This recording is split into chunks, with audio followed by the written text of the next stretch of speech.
Chapter 19. Jacob's Birth. Jacob asked me today about his father. I didn't know what to say. I haven't told him the truth. I love him so much, so very, very much. I look at him and I know exactly who his father is. His face was so distinctive, and Jacob looks just like him except for the eyes. My sweet Jacob has my blue eyes, not his father's ice blue. Sometimes I tell myself, I can't know for sure, it could have been any one of them. And it could have been. But it's not. Jacob got angry last Saturday. He was so angry I thought he was going to hit David, who had been teasing him relentlessly. But the look on his face, it brought back awful memories. David said I turned as white as a ghost. How do I tell my son, who I love more than life itself, that his father is a monster? How do I tell him that if I ever see that bastard again, I'm going to kill him? So I lied. I told him his daddy died before I got to know him very well. Jess's journal. There was very little in the way of shelter, with the roof of the house gone and rain fast approaching. Neither Aaron nor Jess could fit through the small hidey-hole in the basement. But shelter here they must. There was too much activity to the south. Troops were moving through. In addition to the thunder, they could now hear gunfire coming from the south. Had they known that Clinton had become a battleground between several warring factions of groups, with names they had not even heard of, the girls would have avoided the ruined town. But there had been no way of knowing, and now they were in the thick of it, with the baby coming and soldiers to the south heading their way. The storm was barreling in from the west, clouds black and menacing. Lightning dancing through them, and the accompanying thunder was growing in frequency. If they went east, it would only follow them, and there was no known shelter that direction anyway. A few hours at most, and they would be caught in the heart of what was promising to be a violent summer storm. Jess was relieved when Aaron came back from checking out the shed, which she said would do in a pinch. The roof was intact, and she smiled encouragingly at Jess, who was sitting on the ground, pinch-faced and white-knuckled, clutching a clump of grass as another contraction hit.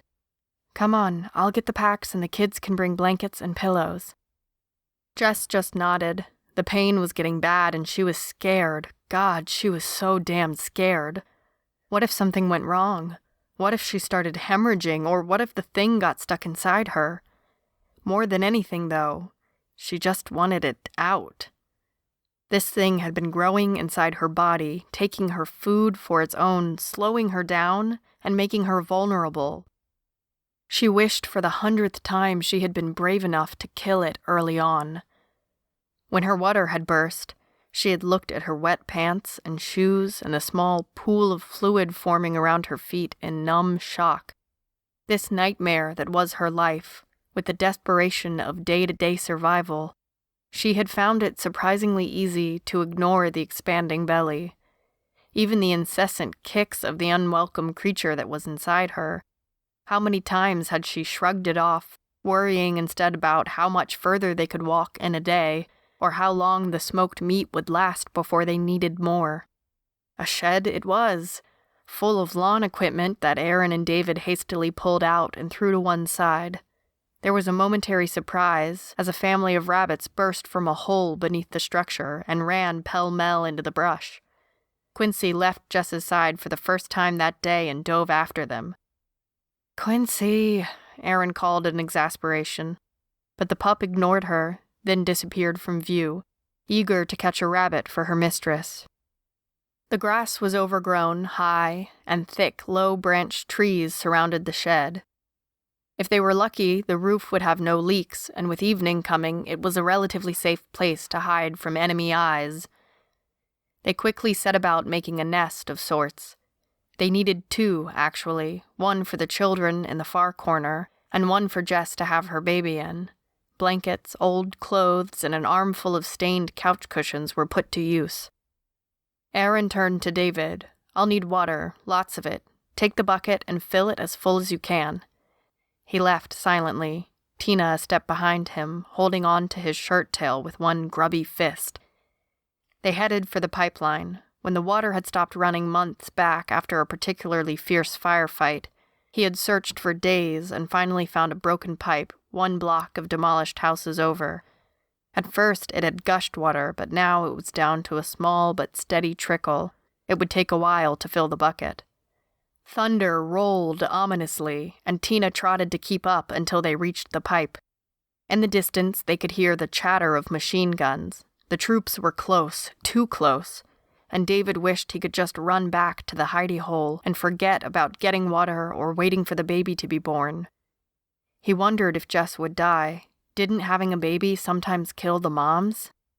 Back when there were covered wagons and no cars, women and babies died in childbirth.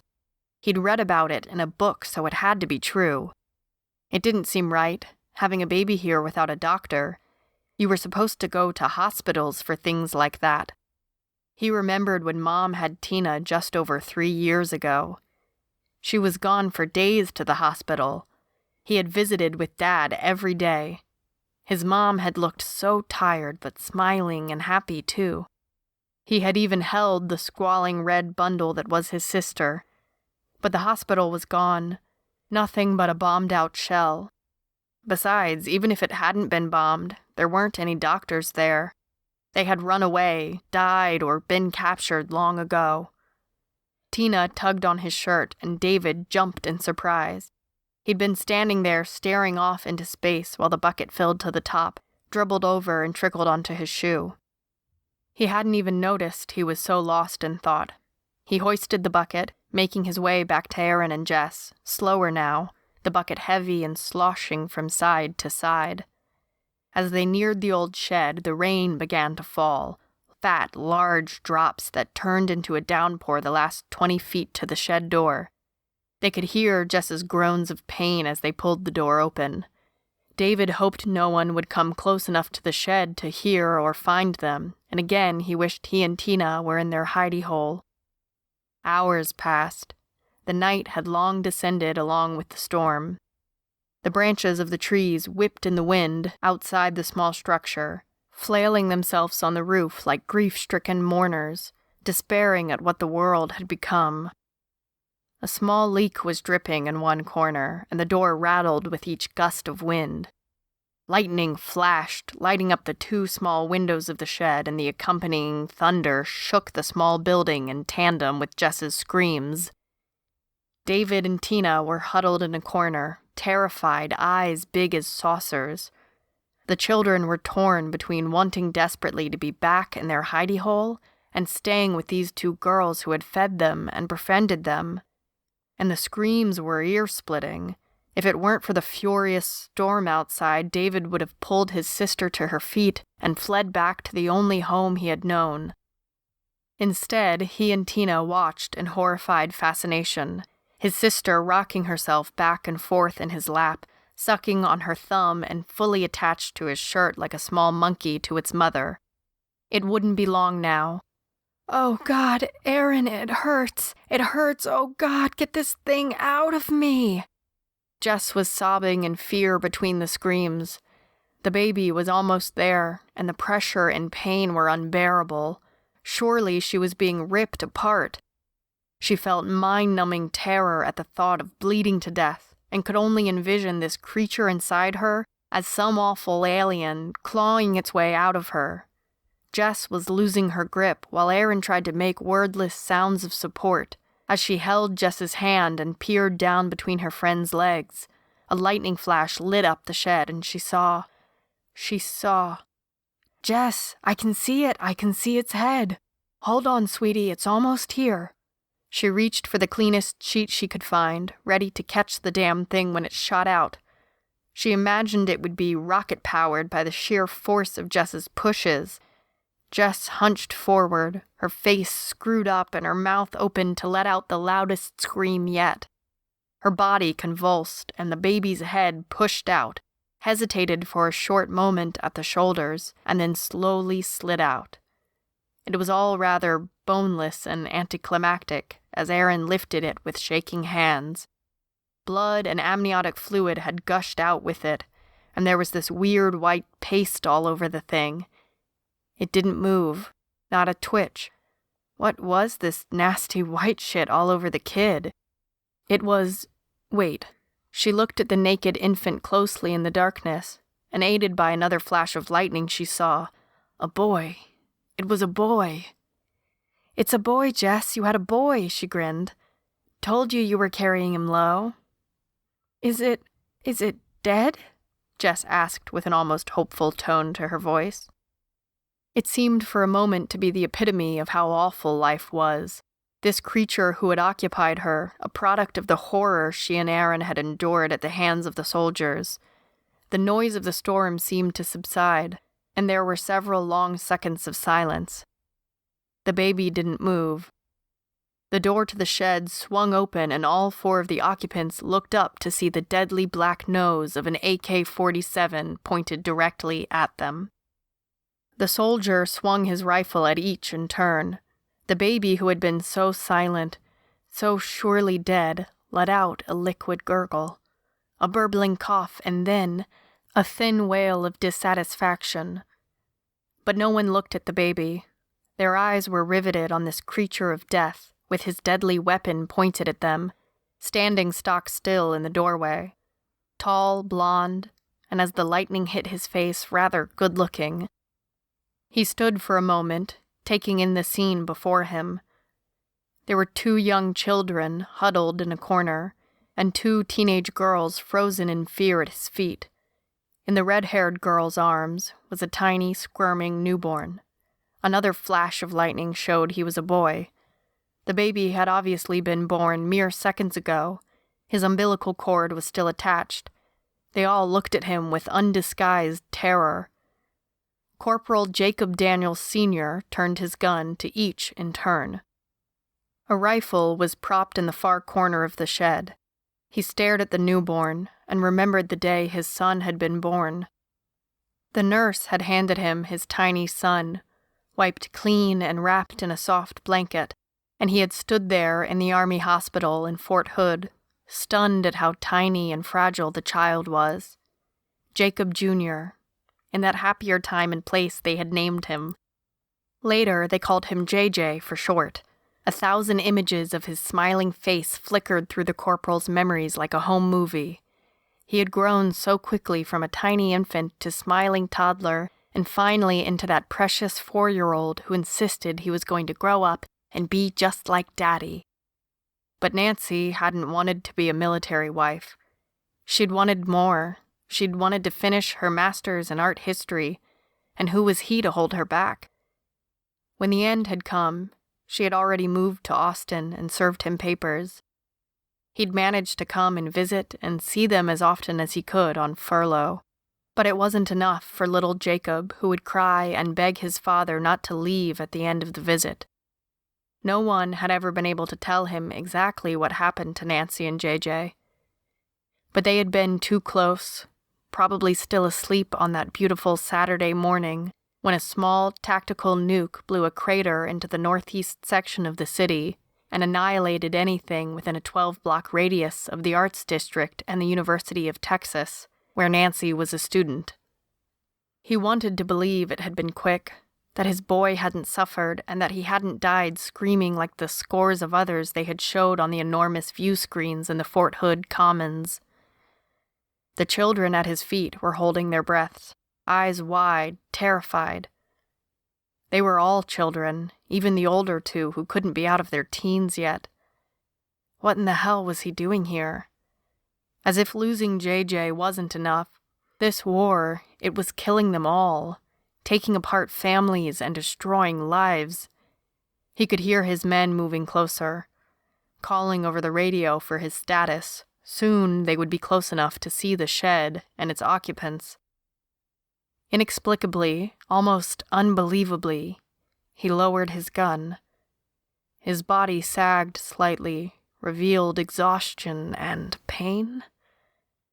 In a voice that was surprisingly soft, barely heard above the thunder and wind, he said, "I had a son once. It seems so long ago. His name was Jacob." Then, without another word, he turned away, softly shutting the door behind him, and disappeared into the raging storm. The baby was still crying softly, as if he were politely asking to be put back in the warm world, and next to the steady heartbeat that he had been evicted so rudely from. Aaron sat numbly as the baby wiggled, his umbilical cord still attached, looking at this alien creature in her arms that had somehow just saved them from certain death. Tears began to stream from Jess's eyes, and she held out her arms. "I want to see him." Suddenly, this thing was a child, a boy, something that was a part of her, not a piece of the monster who had raped her and put his seed in her. And as Aaron gently passed the baby to her, she felt her heart stretch, as if the holes of so much loss were knitting together. Mom was gone, Dad was gone, Christopher was gone. Their memories, the loss she felt at their absence in her life were overwhelming. Gone, so many people she had loved and needed. But this one, this small little crying naked boy child, somehow he filled those gaping holes, and she felt her heart expanding in her chest. She pulled him up closer to her, softly touching the baby beneath all the sticky paste and blood. His heartbeat was strong, his face wrinkled and red. She barely noticed Aaron pull out the small knife and sever the umbilical cord, or take a soft piece of cloth, dip it in water and begin to clean off the sticky paste and the blood that covered them both. When they were relatively clean, she set a blanket around Jess's shoulders and covered the infant with another. Jess just looked in the baby's bright blue eyes and smiled. "Hi." She hesitated for a moment. "I guess I'm your mommy." The baby's soft cries stilled. As he blinked once at her, his small hand fisted and waved as if to say hello back. They stared into each other's eyes for a long moment. Jess's mind raced with images of those long dead. Mom, Dad, Chris, Alan, people she had depended on and been devastated when they were torn from her. This child, this little baby needed her. He needed her. And then, as if it were the most natural thing in the world, she pulled open her shirt and offered one breast to the tiny little mouth. And all four of them stared in fascination as the baby began to nurse. Outside, the storm raged on as a corporal called to his men, "Move north, there's nothing here but the dead." And the troops marched on, with Corporal Jacob Daniels Sr. leading them. He marched through the mud, past a row of bombed-out houses. He barely noticed the crude grave markers or the bodies lying in ditches far north of the small town. Instead, he remembered the laughter of a blonde-haired little boy who had died far too young.